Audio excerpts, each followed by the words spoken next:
Good morning, I'm Maddie Jansen, and this is the podcast of 17 News at Sunrise. It's everything you need to know to start your day in about 15 minutes.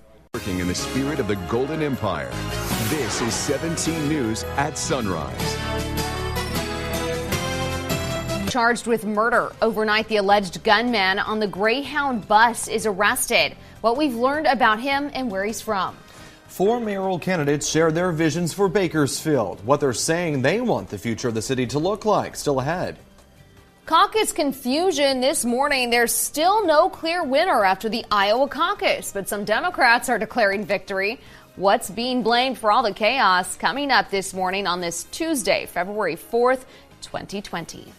Good morning, 5 a.m. Good to have you with us. I'm Maddie Jansen alongside Alex Fisher. Yeah, normally we'd be talking about the results already this morning of the Iowa caucus, but we're being told we're not expecting those until sometime later today. And that is possibly. Yeah. It could be later today. It could be later this week. We just don't know at this time. Hopefully you are bundled up this morning, because if you step outside, you're going to be feeling a little bit of a bite this morning. And I think this is the first time I say this year, if you're going to warm your car up and then go back inside, maybe not a good idea because you may not come back out to it. I know Officer Robert Rodriguez and Von King talk about this all the time. So don't warm the car up this morning and leave it unattended. Now, yesterday was a nice day. 53 degrees was our high, and normally this time of year should be right around 60.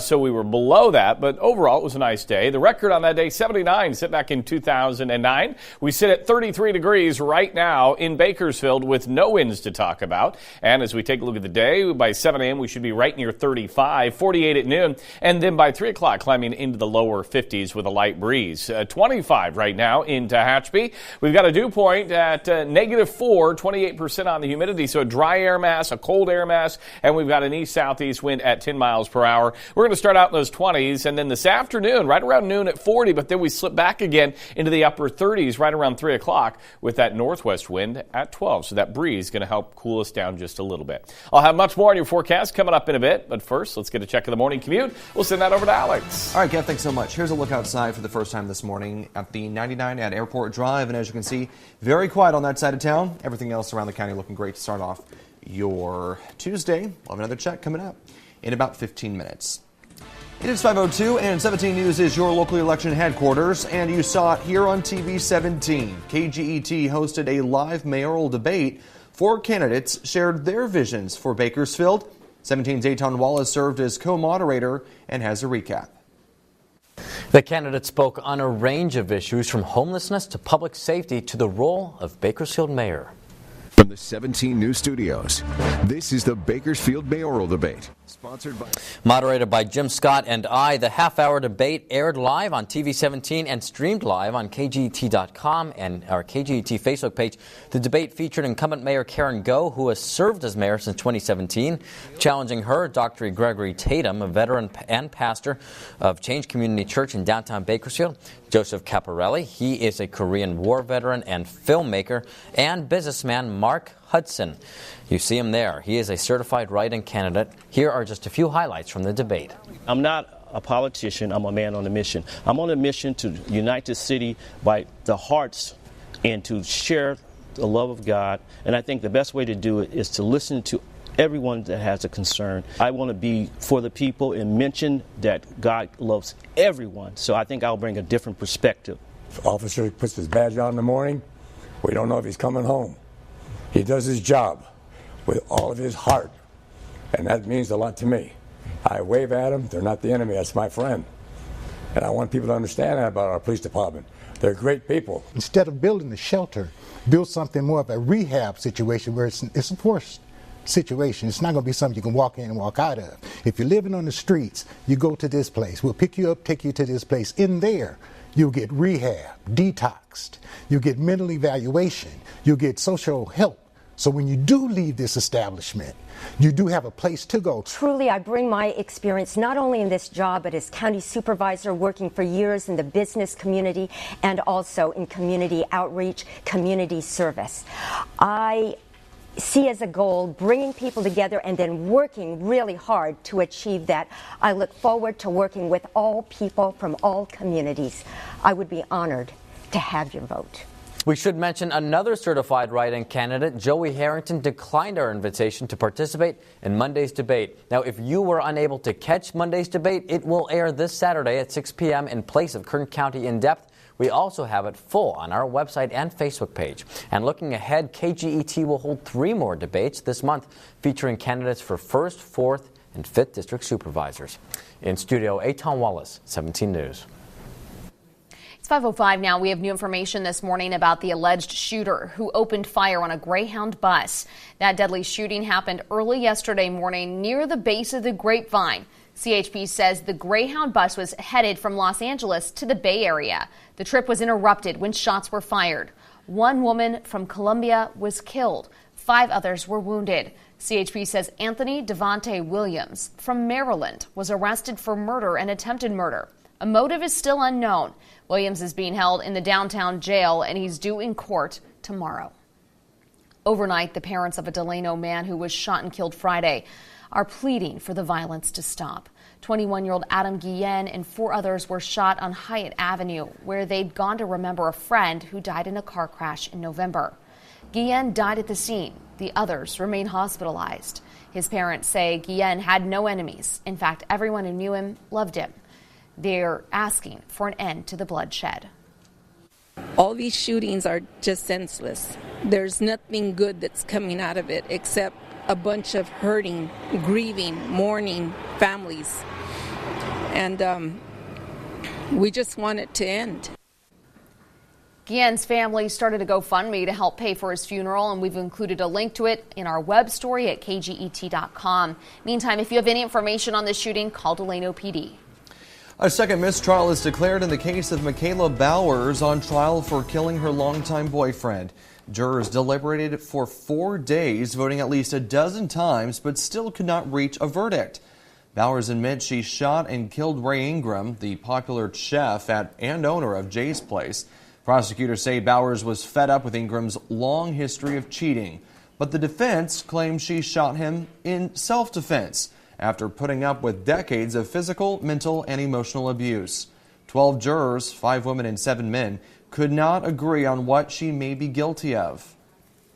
When you're talking about whether or not a person intended to kill somebody or whether or not it was self-defense, or some people may have thought it was even an accident, when you have those facts out there, it's kind of difficult for certain personalities to understand and to comprehend how they play together. A jury last spring also came to an impasse, 11-1 in favor of finding Bowers guilty of second-degree murder. While there is no limit for how many times a jury can be hung, the prosecution has the option to offer Bowers a plea deal so they don't have to go to trial a 3rd time. 5:07 now. A Bakersfield couple pulled over for a traffic violation in Morro Bay ended up being arrested for more crimes. Here's a look at Michael and Holly Mahoney. Police in Morro Bay say they were pulled over for not stopping at a stop sign. When officers looked up their records, though, they found both had warrants for their arrests. Police searched the vehicle and found mail allegedly stolen from a business in Morro Bay, stolen credit cards, and fake IDs. Officers also found counterfeit $100 bills. Michael Mahoney's being held on bail. Still ahead this morning on Sunrise, caucus chaos. This morning, frustration in Iowa after Democrats failed to declare a winner in yesterday's caucus. What officials are blaming as results trickle in. Working in the spirit of the Golden Empire, this is 17 News with Maddie Jansen, Alex Fisher, and Kevin Charette with your Pinpoint Doppler forecast. This is 17 News at Sunrise.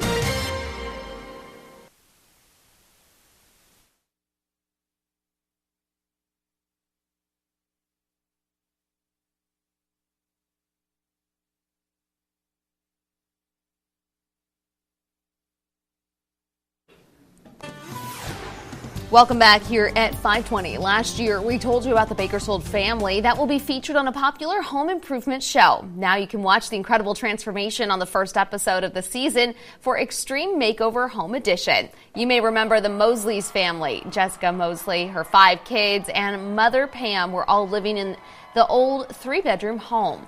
Now her new, modern, boho, Spanish, 2,400 square feet home includes 5 bedrooms, 4.5 bathrooms, and comes fully furnished and decorated. That episode premieres February 16th at 9 p.m. on HGTV. Right-wing talk show host Rush Limbaugh says he has advanced lung cancer. Limbaugh made the announcement during his show yesterday. He says he will take some time off to seek treatment. Limbaugh says 2 medical institutions have confirmed the diagnosis. The 69-year-old radio host says he has a great team of doctors assembled and will figure out in the coming days his course of treatment. This morning on Today is spotting the signs and symptoms of lung cancer. NBC's medical correspondents will answer the frequently asked questions about lung cancer, and you can watch Today starting at 7 a.m. right here after 17 News at sunrise.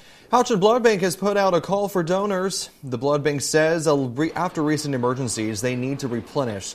Specifically, they're asking for O positive and O negative blood donations. You can register for an appointment online at hcbb.com, or you can go to the blood drive happening today. The Bakersfield Police Department is hosting. You can stop by police headquarters in downtown Bakersfield sometime between 9 and 3:30 today to donate. A local family waiting to be cleared to go back into their home after a silent killer crept in. Carbon monoxide. It all happened Friday morning. Flor Chavez woke up, says she wasn't feeling well. Moments later, her 7-year-old daughter woke up feeling ill as well. They called 911 for help. When county firefighters arrived, they detected high levels of carbon monoxide inside the home. Atendiendo a mis 2 hijas. While I was trying to help my 2 daughters, I began to feel the symptoms. It feels like you need air. You can't breathe. The thing to remember is carbon monoxide is known as the silent killer. It's odorless, it's colorless, and so that is why the preferred and the primary method to avoid carbon monoxide poisoning is by having a carbon monoxide alarm in your home. Freeborn says the Chavez home did not have a carbon monoxide alarm. Chavez and her 2 daughters had to be taken to the hospital, but they've been released and are now waiting for PG&E to clear their newly installed alarm. Firefighters say carbon monoxide builds up in a home from sources like wall heaters, fireplaces, space heaters, gas ranges, and gas ovens, and they urge you to never use your gas range or oven as a source of heat. That's especially important for days like today when, it's very cold outside and sometimes you might it just makes sense almost to just turn on the heater like that. But again, that's just a good reminder that, it is very serious. And if you do have carbon monoxide running in your home and you feel ill, get help immediately. Yeah, and get those alarms. Just please put them in. They're not very expensive. No, and they could save a life. Absolutely. They can save lives. All right, 5:23 now, and saying goodbye to the keyboard phone. A major change coming to BlackBerry, what the future of the iconic full keyboard smartphone looks like.